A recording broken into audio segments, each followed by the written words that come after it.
किराया पर लिए, सोचे कि आराम होगा, झाड़ फूँक से कहीं कुछ आराम नहीं हुआ।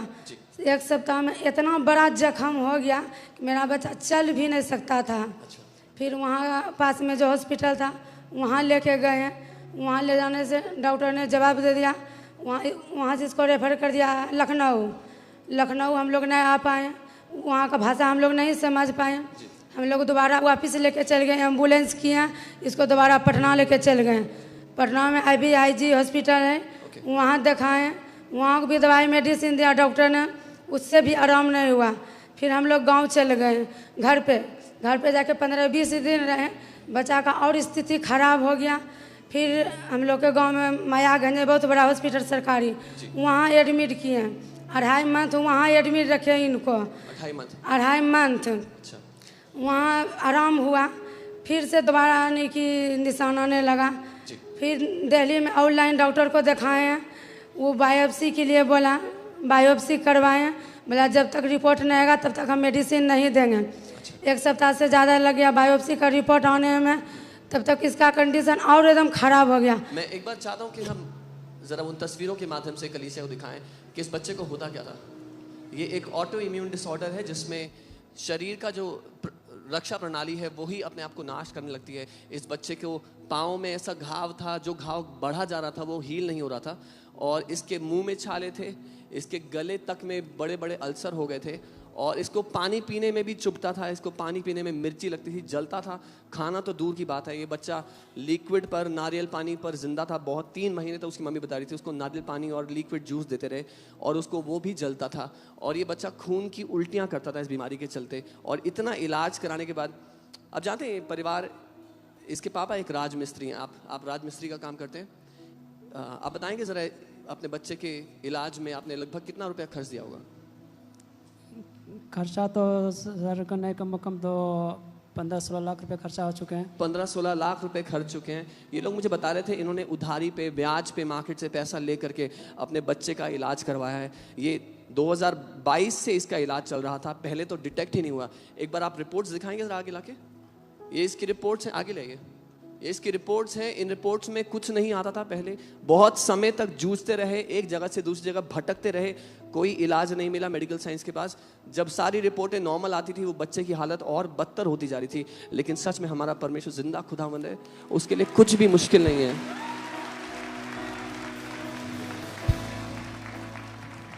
इसके पापा इसको अपने कंधे पर उठा करके घर चढ़ाया करते थे। ये एक राजमिस्त्री परिवार से होते हुए भी अपने बेटे के इलाज के मारे यहाँ वहाँ भटके, दिल्ली में कब से किराए पर रह रहे थे कि अपने बेटे का इलाज देख पाएँ, उसको चंगा होते हुए देख पाएँ। मम्मी आप बताएंगे आगे क्या हुआ उसके बाद? उसके बाद तब फिर हम लोग एक अंकल है दिल्ली में, वो बोला कि अब बच्चा को मार दीजिएगा, नहीं तो दिल्ली लेके चल आइए। उन्हीं के बाद फिर हम लोग दिल्ली आए, एम्स का पर्चा नहीं बना, फिर सफदरजंग में इलाज किए। सफदरजंग में इलाज करने में 2 महीना एडमिट रखा डॉक्टर साहब ने। फिर हम लोग को धीरे धीरे सबको तबीयत दब होने लगा। डॉक्टर साहब ने बोला हम आप लोग को छुट्टी कर रहे हैं। हम बोले डॉक्टर साहब आप तो छुट्टी कर रहे हैं, लेकिन इसका तो आराम नहीं है कुछ भी। हम इसको लेके गांव तो इस कंडीशन में नहीं जाएंगे गांव। हम जब गांव से लेके आए हैं तो जब तो उस समय प्रभु यीशु मसीह नहीं जानते थे। हम सोचते थे जब कि ऊपर वाले ने इसको सही करेगा तभी इसको हम गाँव लेके जाएंगे। अभी तक भी इसको हम गाँव लेके नहीं गए हैं। 1.5-2 साल इलाज चला सफदरजंग से, जो महंगा इंजेक्शन था सब डॉक्टर साहब दे दिया। वो भी फिर रहने की हार मान लिया, बोला कि इसका जो है ना बीमारी जाने वाला नहीं है। आपने मुझे बताया था कि इसको बहुत सारी दवाइयाँ देने के बाद डॉक्टर ने कहा कि बीमारी कभी ठीक नहीं होगी, कभी ठीक नहीं होगी। जो IVIG करके इंजेक्शन होता है सबसे महंगा, वो कितने का इंजेक्शन था? वो 1 बोतल इंजेक्शन 15,000 का आते थे। अच्छा। 1 मंथ में 22 बोतल इंजेक्शन लगते थे इनको। 22 बोतल 24 बोतल 4 बोतल एक दिन में चढ़ते थे। 4-5 दिन इंजेक्शन इसका चलता था। 8 मंथ कंटिन्यू इंजेक्शन चले वो वाला। और 1.5 लाख तक के आपने इसको इंजेक्शन? और एक दवाई एक पोच था, लास्ट में वो डॉक्टर साहब ने चला, अगला महीना चलाया, अगला साल तो वो 1 लाख का 1.5 लाख का एक पोच था। 1.5 लाख का एक पाउच था? 1.5 लाख का एक पोच, और 4 पोच डॉक्टर ने सामने चढ़ाया। 4 पाउच वो चढ़ा? 4 पोच चढ़ाया। लाखों के इंजेक्शन चढ़ा दिए, लाखों की दवाई चढ़ा दी। क्या हुआ फिर बच्चे का? कुछ बेहतर हुआ कुछ? नहीं, वो भी 6 लाख का यानी कि इंजेक्शन पड़ने के बाद भी इसको आराम नहीं, कुछ भी नहीं हुआ, कोई फर्क नहीं पड़ा? कोई फर्क नहीं पड़ा। जी। फिर जब डॉक्टर साहब जवाब दे दिया, हम लोग हम बाहर निकल के बैठ के रो लिए, रो के फिर उस अंकल को फ़ोन किया, अंकल आप गौरव को हम नहीं संभाल पाएंगे। तो बोला वैसा कोई बात नहीं, कुछ जो चीज़ का शुरू होता है उस चीज़ का अंत भी होता है। तो हाँ, तो फिर हम लोग सब एम्स का पर्चा बनवाए, एम्स का तो जल्दी पर्चा बनता नहीं, फिर भी हम किसी तरह बोल के 2 दिन में पर्चा बनवाए, बनवा के डॉक्टर साहब को दिखाएं, डॉक्टर साहब तुरंत एडमिट किया। एडमिट करने के बाद 3 मंथ दवाई चला, उससे भी आराम नहीं हुआ। फिर 3 मंथ के बाद हम लोग को पता चला, एक दीदी मिली, तो उसके अगर हम जाने आने लगे तो वो बोला कि क्या बात है आप अथी से रहते हो?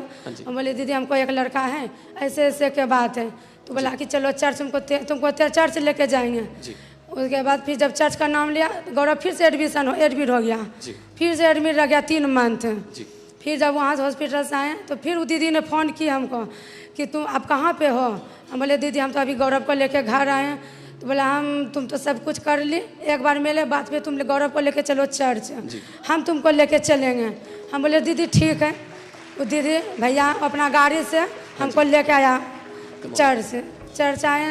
तो 23 फरवरी को हम लोग आए थे 25 में। आपको वो 4 दोस्तों की कहानी याद है जो अपने लकवाग्रस्त दोस्त को लेकर के यीशु मसीह के पास गए? कम ऑन, प्रभु का धन्यवाद हो ऐसे लोगों के लिए जो परमेश्वर के उन खोए हुए बेटों बेटियों को उसके घर में लेके आते हैं। आमीन, हालेलुया। जी, आप पहली दफ़ा आए फरवरी में, फिर क्या हुआ? फिर जब हम पहली बार आए तो देखें इतना भीड़ देखे थे, हम लोग को अच्छा लगा। एक सिस्टर ने गवाही दी, उसका पैर मुड़ा हुआ था, वो यहाँ आके गवाही दी कि हमको नहीं कि बहुत दिन से पैर मुड़ा था, प्रभु ने आज हमको चंगा कर दिया। तो फिर हम लोग को मन में उम्मीद जगा। अब जैसे पहले सोचते थे अब हम गौरव को नहीं संभाल पाएंगे, अब गौरव मेरा फिर से पहले जग से होगा। जी, हालेलुया। हाँ जी। तो एक बगल में भैया था, तो गौरव का पट्टी पे हाथ धर के भैया ने प्रार्थना किया, बोला भाई तुम विश्वास करो, आज से तुम्हारा चंगाई शुरू है, तुम विश्वास करो, विश्वास करो, आज से आपकी चंगाई शुरू है। जितने लोग यहाँ पर बीमार आए हैं, विश्वास करो आज से आपकी चंगाई शुरू हो चुकी है। आमीन, आमीन। जी। तो गौरव ने बोला हाँ भैया ठीक है हम विश्वास करते हैं। घर गए, गौरव ड्रेसिंग किया, उसके बाद जो पल्स आ रहा था पल्स बंद हो गया। वाह। हाँ, पल्स बंद हो गया। उसके बाद गौरव मेडिसिन ले रहा था, फिर गौरव हम दोनों माँ बेटा विश्वास से सारा मेडिसिन फेंक दिए, फेंक दिया सारा मेडिसिन। उसके बाद चर्च कंटिन्यू आते रहे, तो 3 मंथ हम मेडिसिन छोड़ दिए। 3 मंथ मेडिसिन छोड़ने के बाद जख्म बहुत बढ़िया था, बीच में फिर से इसको परेशानी आ गया, फिर भी हम इसको मेडिसिन नहीं दिला रहे थे। भैया लोग ने जब इसका कंडीशन देखा तो बोला कि नहीं, प्रभु ये नहीं कहता है तुम मेडिसिन बंद करो, मेडिसिन का ज़रूरत है, सब कुछ प्रभु ने बनाया है, तो इसको मेडिसिन दो। फिर हम इसको एम्स लेके गए, डॉक्टर बोला 3 मंथ से कहाँ गए थे? तो हम झूठ बोल दिए, ये नहीं बोले कि चर्च गए थे, हम बोले कि गांव गए थे, ऑनलाइन समय टीका से नहीं मिला, जो डॉक्टर से लेट हो गया। अच्छा, मुझे बताइए उसके बाद जो इसका घाव थे, इसको पुराने घाव आपने बताया, एक तो बहुत बड़ा घाव था, बहुत बड़ा था, उसके सिर्फ 2 निशान रह गए, 2 भी जगह पे रह गए, हाँ। जो भरता नहीं था बहुत सालों से। नहीं, बेटा दिखाओगे जरा मुझे वो? बिल्कुल नहीं भरता था। कम ऑन, इसमें 2 ये घाव इतने सालों से जो भरा नहीं था पूरा भर गया है, नई स्किन आ गई है वहां पे, वहां पर नई स्किन आ गई है, और सिर्फ 2 जगह आप देख रहे हैं लाल वो रह गया कि ये भर रहा है। उसकी चंगाई शुरू हो चुकी थी जिस दिन वो इस घर में आया। आमीन। और हम उस चंगाई को पूरी तरह से प्रकट होते हुए देख रहे हैं। 95% इसकी जो घाव थे पूरे भर चुके हैं। और इस बीमारी में क्या होता है, नए घाव होते रहते हैं, इसको नए घाव होना बंद हो चुके हैं पूरी तरह से। कम ऑन, प्रभु की महिमा हो, हालेलुया। साथ ही इस बच्चे को कोढ़ का रोग कहा गया था, लेप्रोसी कहा गया था, ऐसे ही था। एक बार गौरव मुझे बताओ क्या हुआ बेटा, जब तुम वहां पर बैठे हुए थे ओवरफ्लो में? हमें तो 2019 से ही बीमारी शुरू हो गई थी। अच्छा। तो पहले शरीर में चिता दाग होता था। अच्छा। स्किन झड़ते थे, तो हम लोग गांव के डॉक्टर को दिखाए, तो समझ नहीं आ रहा था क्या करें, बहुत कुछ किए, फिर बोले इसको स्किन के डॉक्टर के पास लेके जाओ। फिर हम लोग अपने भागलपुर में एक डॉक्टर है उनको दिखाए, तो उसने बोला ये स्किन का बीमारी है, तो उसने कुछ मेडिसिन दे दिए। मेडिसिन देने के बाद हम उन्हें खाए तो फिर हमें आराम मिला। उसके बाद फिर लॉकडाउन लग गया, तो फिर वो बीमारी जब नब्स हो गया उस समय, पर सही नहीं हुआ। 2 साल हम सही रहे, 19 में हुआ था, 20, 21 सही रहे, फिर 2022 से हमें फिर से शुरू हो गया। तो पहले 2022 से 4 मंथ कंटिन्यू फीवर रहा। फीवर के दौरान हमारे शरीर हमें बहुत सारी जांचें हुई, ऐसा कोई भी टेस्ट नहीं था जो मेरे लिए नहीं हुआ। जब फीवर रहा तो फिर मुंह से ब्लड आने लगा, स्टूल के द्वारा ब्लड आने लगा, नोज से ब्लड आने लगा, सारी जगह से ब्लड आने लगा। तो फिर किसी ने बोले मेरे मामा ने हो सकता है, हम लोग मम्मी पापा ने सोचे कि हो सकता है टीबी की वजह से मुंह से ब्लडिंग आता हो। तो फिर जो नज़दीकी अस्पताल थे वहाँ पे टीबी का टेस्ट करवाए। टीबी का टेस्ट वहाँ पे कम से कम 5-6 बार हो गया, टीबी का टेस्ट नॉर्मल आ रहा था। फिर उसके बाद हम लोग उससे हाई लेवल पे जो टीबी का टेस्ट होते हैं हम अपने डिस्ट्रिक्ट में कराए, वहाँ से टीबी नॉर्मल आया। उसके बाद फिर हम लोग पटना में करवाए, वहाँ से टीबी नॉर्मल आया, सारा नॉर्मल आ रहा था। रिपोर्ट आपकी सारी नॉर्मल आ रही थी? हाँ, रिपोर्ट हमारे जितने भी थे सब नॉर्मल आ गए। फीवर रहते रहते हमारी मेडिसिन चल ही रही थी, और अमिकासिन इंजेक्शन, पैरासीटामोल, लेमो 625, ये सारे इंजेक्शन लगते थे, सुबह शाम इंजेक्शन लगते थे ताकि आराम मिले। फीवर तो उतर जाता था पर सही नहीं होता था। लेकिन जो लेप्रेसी था, जो कोढ़ का रोग था आपको, हाँ, उसका क्या बताया आपने? मुझे बताया था आप वहाँ ओवरफ्लो में बैठे थे, आप किसी की गवाही देख रहे थे। हाँ, लेप्रोसी था। और जब फिर मुंह में हमें अल्सर हो गया, जब मुंह में अल्सर हुआ तो फिर इस तरह अल्सर हो जाते थे कि माउथ का कहीं भी खाली नहीं रहता था, पूरा गले का, माउथ में होठ, पूरा माउथ एक भी जगह नहीं था कि माउथ में नहीं होता था। हम ना तो खाना खा पाते थे और ना ही पानी पी पाते थे।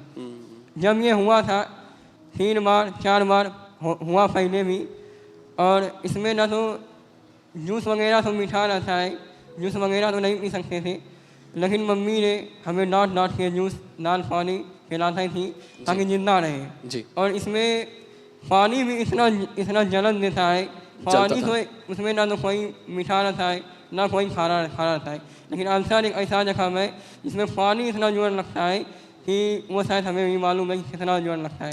फिर पैर का ड्रेसिंग भी हम गाँव में तो ड्रेसिंग तो मम्मी करवाती थी।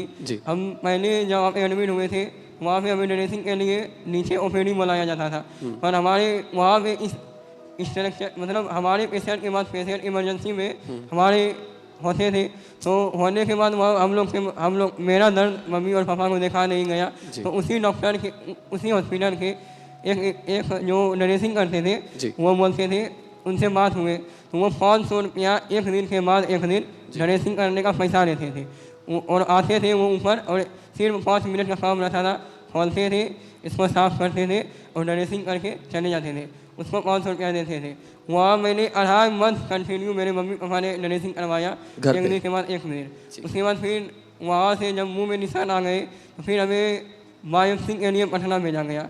वहाँ से हम लोग घर नहीं गए, फिर पटना आए, पटना में बायोप्सी हुआ, मुंह का बायोप्सी हुआ, मुंह से इंजेक्शन लगा के माउथ काट के निकाला गया, और मुंह के अंदर का भी सैंपल लिया गया, टेस्ट हुआ, टेस्ट में कुछ नहीं निकला, एडेमा निकला, तो वो बोला ये नॉर्मल, ये तो सभी को नहीं होता है, पर वो अपने अनुसार से दवाई दे दिए, छेनाकोट दवाई दिए, म्यूकोपेन जेल जो होते हैं, मुंह में रिलीफ मिले, और जो भी मेडिसिन था वो सारा मेडिसिन दे दिया। बेटा मैं ये कह रहा हूँ, अब जब आपने पूरा मुझे बताया ना जो आप बीमारी पूरी यात्रा आपने ली है, उसके बाद आपको सामने लेप्रेसी भी बोला था, है ना?